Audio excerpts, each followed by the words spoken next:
बहुत समय पहले की बात है। उड़ीसा के पुरी शहर में एक राजा था जिसका नाम था राजा इंद्रद्युम्न।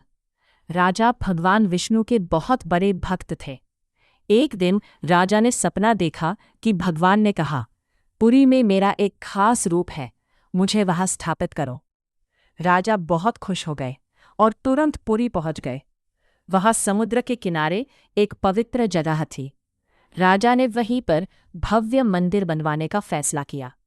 लकड़ी से बनने वाली मूर्तियां, मंदिर तो बन गया, लेकिन भगवान की मूर्ति कहाँ से आएगी?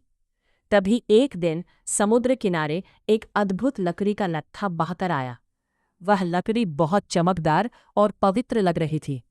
राजा समझ गए कि यह भगवान का संकेत है। राजा ने घोषणा कर दी, इस लकड़ी से भगवान की मूर्ति बनेगी। रहस्यमयी बढ़ाई। अचानक वहां एक बूढ़ा बढ़ाई आया।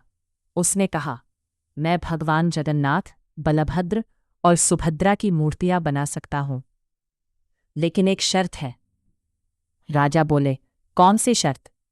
बढ़ाई ने कहा, जब तक मैं मूर्ति बनाऊंगा तब तक कोई भी दरवाज़ा नहीं खोलेगा।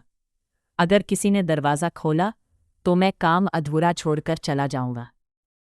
राजा मान गए। दरवाज़ा खुल गया।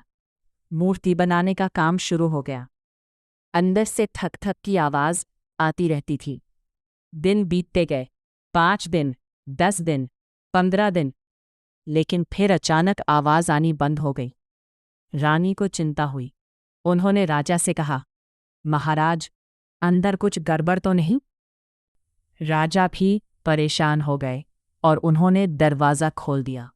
जैसे ही दरवाज़ा खुला, बढ़ई गायब था और वहां मूर्तियां बनी थीं, लेकिन वे अधूरी थीं।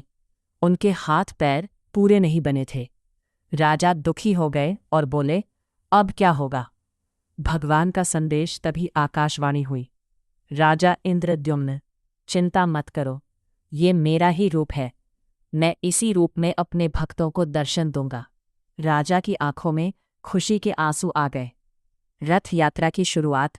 फिर राजा ने मंदिर में भगवान जगन्नाथ, भाई बलभद्र और बहन सुभद्रा को स्थापित किया, और तभी से पुरी में हर साल भव्य रथ यात्रा निकाली जाने लगी, जिसमें भगवान बड़े रथ पर बैठकर अपने भक्तों को दर्शन देते हैं। दोस्तों, इस कहानी से हमें सीख मिलती है कि भगवान अपने भक्तों के विश्वास को कभी नहीं तोड़ते और धैर्य रखना बहुत ज़रूरी है। अगर आपको ये कहानी पसंद आई हो तो वीडियो को लाइक करें और ऐसी ही नई कहानियों के लिए चैनल को सब्सक्राइब